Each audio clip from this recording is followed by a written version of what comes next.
Llevamos algo más de 1 año y 2 meses desde que la pandemia de COVID-19 llegó a Uruguay. Hemos tenido muchos episodios en el camino, momentos donde todo parecía distenderse, momentos de máxima preocupación, tal vez este que estamos cursando sea uno de ellos. Pero además después viene el día siguiente. ¿Qué pasa con quienes padecieron COVID? ¿Qué pasa con quienes no padecieron? ¿Cuáles son las secuelas de esta pandemia? Secuelas colectivas, secuelas individuales, secuelas que afectan la salud física y las que afectan a la salud mental. Vamos a profundizar en un documento que emitió la semana pasada el Grupo Asesor Científico Honorario, el GACH, de nuestro país, y le agradecemos muchísimo estos minutos al doctor Hamlet Suárez, quien es coordinador del equipo de especialistas del GACH, que es justamente el equipo que emitió este documento, además miembro de la Academia Nacional de Medicina. Doctor Suárez, bienvenido y buenas noches. ¿Qué tal, Gustavo? Buenas noches, ¿cómo estás? Bien, un placer. Hamlet, hemos escuchado mucho desde hace tiempo, pero a medida que pasan los meses es más fácil tener información sobre lo que pasa después del virus, ¿no? Bueno, claro, esa frase del día después es un poco particular. Me gustaría mucho ver esto, digamos, con retrospectiva dentro de un tiempo, Claro. para ver cómo va a ser la evolución, pero seguramente va a tener una modulación un poco más menos de quiebre de un día al otro, ¿no? Claro. Es decir, y entonces estamos en un momento realmente muy especial, el peor momento de la contagiosidad, de todo este episodio de la pandemia en el Uruguay, de coronavirus, y a su vez llevamos en este momento 14 meses. Claro. Entonces, se dan dos problemas. Se da el problema de tomar las medidas que se está tomando, de apurar la vacunación, impulsar, digamos, las medidas no farmacológicas que se han relajado un poco, porque llegar con un control de la pandemia mejor, la vacunación va a tener una eficacia mayor. Eso es el foco que nos preocupa todos los días.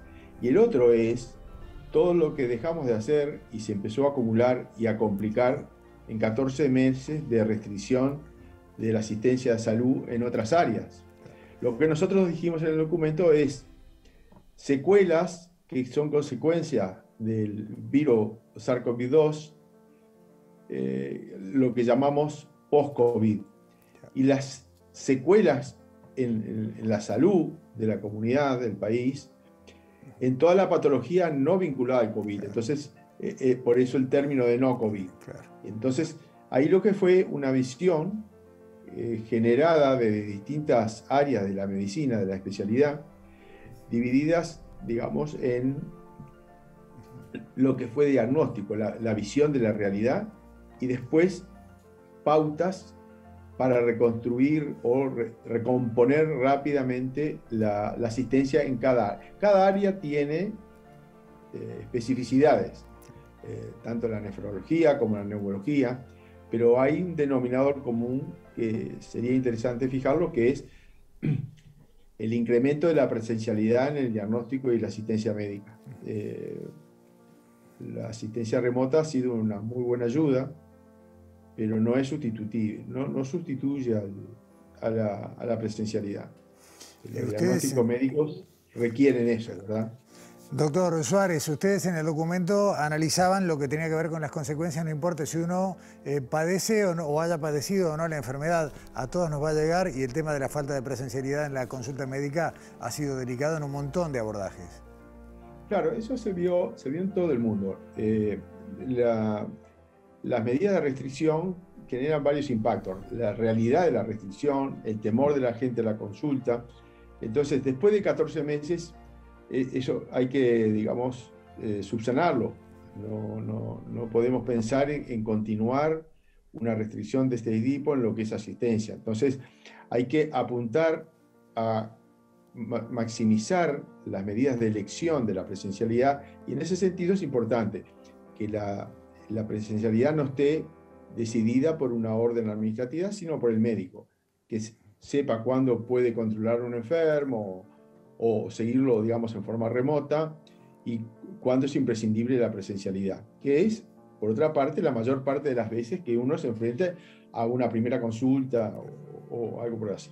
Entonces, el control de los aforos, el manejo del médico en la decisión de asistencia presencial o eventualmente el control en forma remota. Creo que es la manera que hubo consenso en que debe, digamos, mejorarse y empezar a restituir lo que no pudo controlarse de manera adecuada durante más de un año del curso de la pandemia. Entonces hay algunas cosas que se están viendo, que son de la casuística: complicaciones quirúrgicas, complicaciones de enfermedades médicas no habituales y dificultad en control de algunas enfermedades crónicas, como por ejemplo la patología renal, la patología respiratoria, los controles de tuberculosis, que es una infección que está en incremento en el mundo.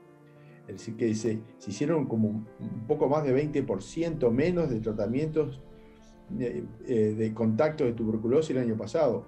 Eso implica que hay una cantidad de contactos de pacientes, digamos, de personas que tuvieron contacto con tuberculosis que no tienen la medicación que se usa preventivamente para evitar que ingresen a la enfermedad. Es decir, que en el área de infección, después en el área oncológica, es fácil advertir que la disminución de los programas de tamizaje seguramente va a tener impacto. Y en eso, Gustavo, si me permite, hay algunas estimaciones de modelos, digamos, que se han hecho previendo aumento de muertes en 5 años. En el Reino Unido se estima que a 5 años el aumento de muertes por cáncer de mama puede alcanzar un 8 o 9%, en el cáncer de colon un poco más, han hecho estimaciones de 16%, y así en las distintas patologías oncológicas. Entonces, hay varias estrategias que parecen razonables. Estimular la vuelta a los programas de tamizaje, de screening, sobre todo oncológico, cardiovasculares, que es otro tema, y fortalecer el sistema de protección al paciente que necesita la presencialidad, que es posiblemente el número mayoritario de pacientes que se enfrentan a un síntoma o a una consulta. Doctor Suárez, cerrando esta conversación por acá, me parece que queda claro que el esfuerzo post-pandemia será igual al esfuerzo que nos está llevando a la peor parte de la pandemia. Sin lugar a dudas eso, sin lugar a dudas. Yo me parece que el informe no tuvo ningún interés en generar pánico, es ir a ver un hecho para ya precozmente empezar a tomar medidas de recomposición de esta situación, para que el sistema, digamos, aplique las virtudes que tiene de robustez el sistema sanitario del Uruguay y tratar de recomponer minimizando, digamos, costos en salud. Doctor Hamlet Suárez, miembro del Grupo Asesor Científico Honorario, miembro de la Academia Nacional de Medicina, muchas gracias por estos minutos. A usted, un placer. Buenas noches. Y nosotros cerramos aquí Sobre Ciencia, les agradecemos como siempre la compañía y nos vemos aquí en TV Ciudad en la semana próxima.